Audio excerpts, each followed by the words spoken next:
惊慌失措，用力捶挠冰盖，原来冰盖太过坚固，挠翻指甲也无济于事。你们可真是我祖宗！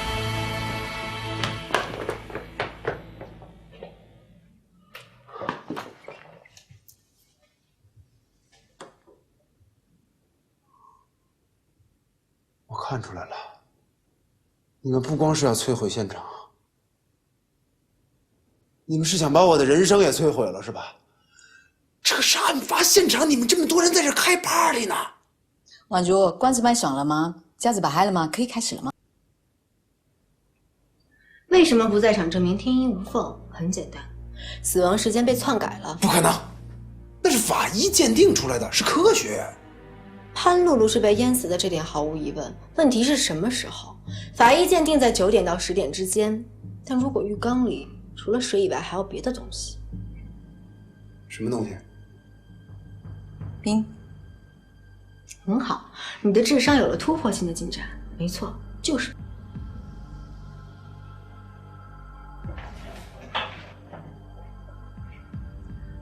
冰的特质是什么？冷。白痴，整个房间的智商都因为你刚才那句话而被拉低了。是可塑性，可以变成任何形状。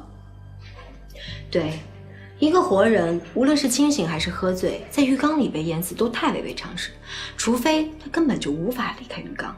所以我的问题是，浴缸跟棺材又有什么区别？少一个盖儿。所以我让这几位技术人员做了这个。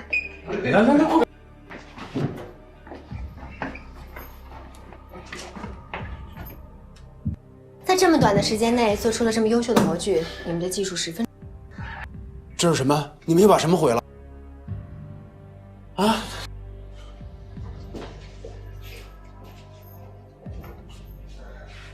就是3块这样的模具可以组成一个足可以覆盖整个浴缸的冰盖，而且冰有通过低温再次粘合的特性，所以这意味着这个冰盖将十分牢固。可是，不会吧？就算你做出足够大的冰盖，可是冰那么滑，它怎么可能固定在浴缸上呢？很好，你终于问对了一个问题。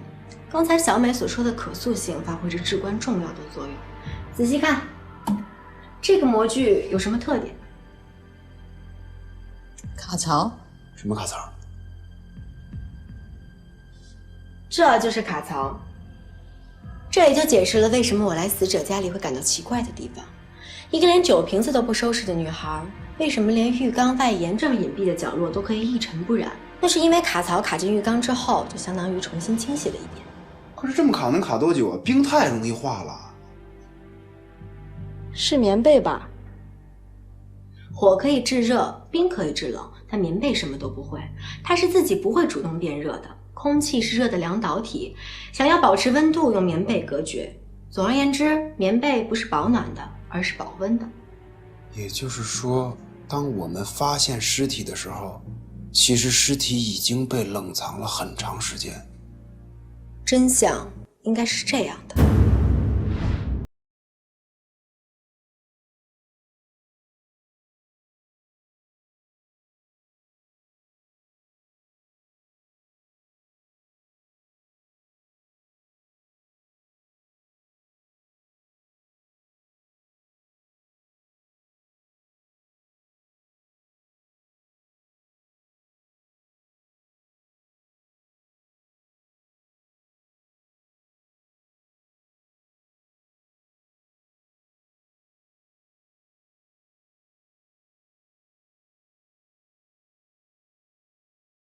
此时非常镇定，因为这次的谋杀已经在他脑海里预演了很久，所以在等待冰盖完成的过程中，凶手没有丝毫的犹豫跟慌乱。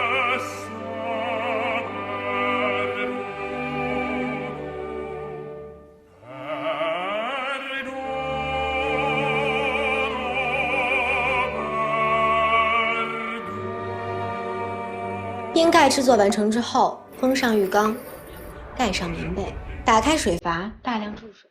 此时凶手看了看表之后扬长而去。浴缸里的水渐渐上涨，直至漫过死者的头顶。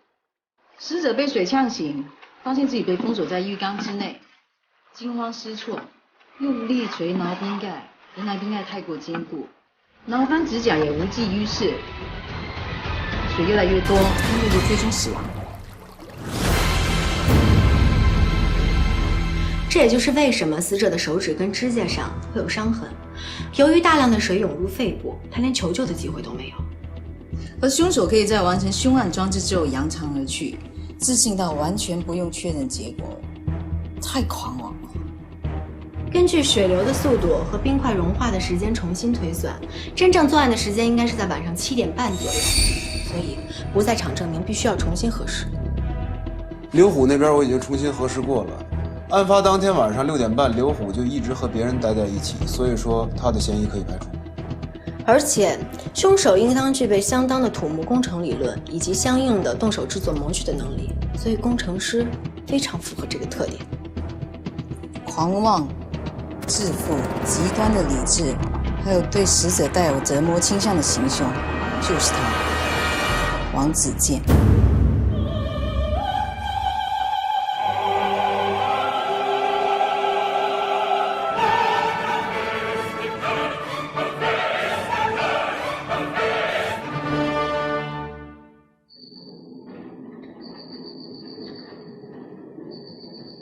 子健，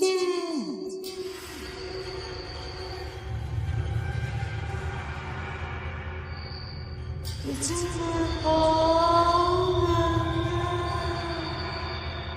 我在你用冰做的浴缸棺材里面，好冷啊！用冰把我家的浴缸做成棺材。你以为这样就能摆脱我了吗？我又不是要和你结婚，为什么要杀了我？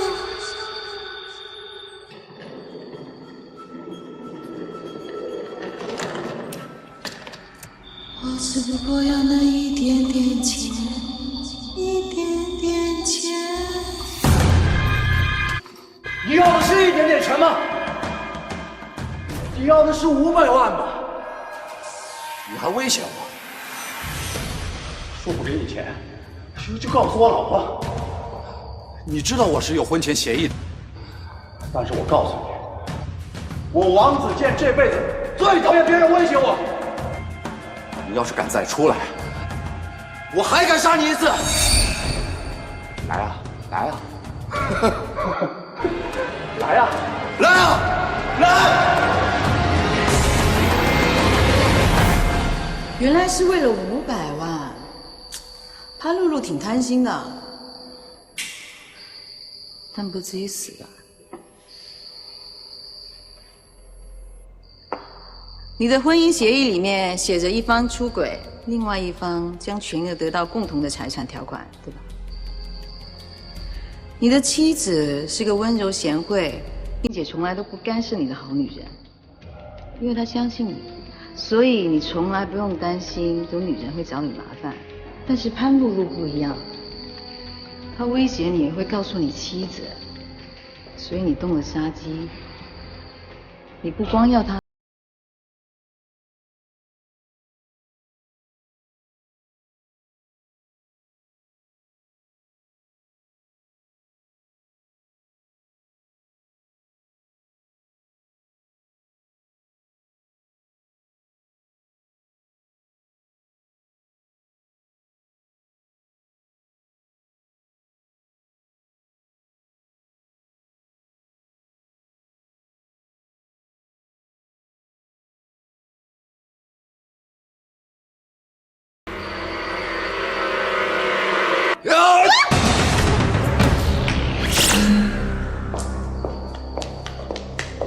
王子健，你涉嫌谋杀潘露露，在你的住所已经找到了制作凶器的模具，现在带你回警局接受调查。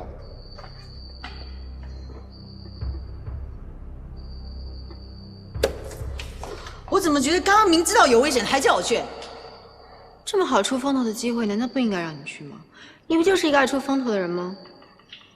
幸亏咱们及时赶到，你们看。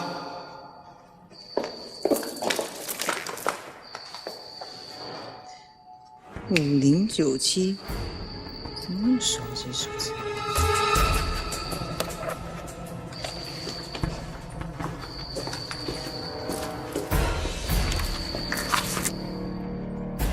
你的出生年月日该不会是1995年11月14号吧？身高1.80米，体重144斤。死者的死亡时间经我们重新推断之后是晚上7点半。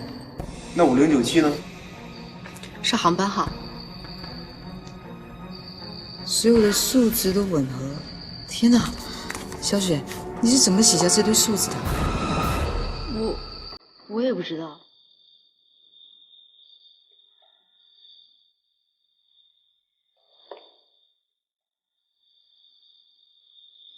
最后一个问题，你仔细看着我，你见过我没有？我要是见过你，就不会找露露了。抓紧时间，起来，走。为什么潘露露会有我跟她的合照？究竟是谁？